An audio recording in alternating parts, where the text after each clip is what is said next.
Old men sitting by themselves drinking mugs of pension-bought draft beer. Staring forward but attention turned inward. Their immobile exteriors giving no clue to the dark storm rumblings of death and regret, the desire for living oblivion within.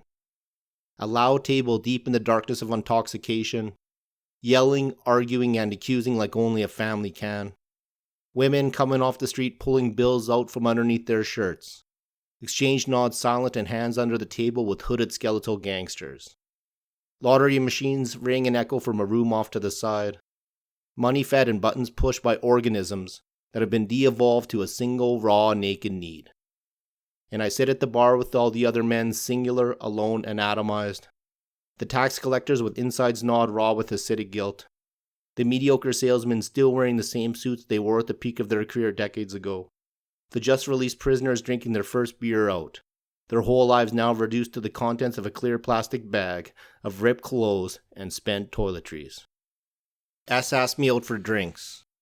She said it was because I was always laughing, which was true, although I do not think she had any idea really why I was. So I waited for her until the shift was over. Drinking beer I could not afford to drink, when the dead with faces ravaged and rotted by products not intended for human consumption shambled up and asked me for $1.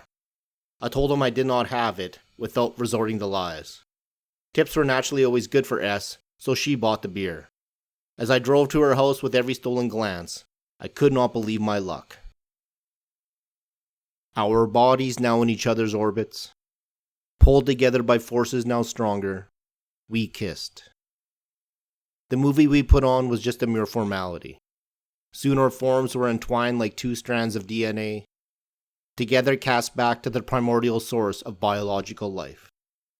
But thanks to the indifferent and inhuman laws that govern and structure that level of reality, what was the paradise of the one could not remain that way, and had to return back to the hell of division from which it came.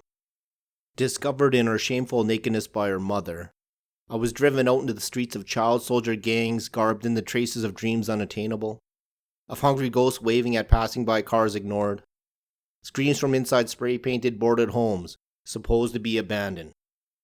A moving target for the sport of hell, I rushed to my car and fumbling keys, I somehow unlocked it. Halfway home, I was stopped at a red light that seemed to last forever, when it suddenly flowed out, poured out, gushed out. A gorgeous golden flow of love and ecstasy, indescribable. For some reason, for a few eternal moments, my heart opened, flowered, some kind of unearthly love divine. The light turned green so I could return home.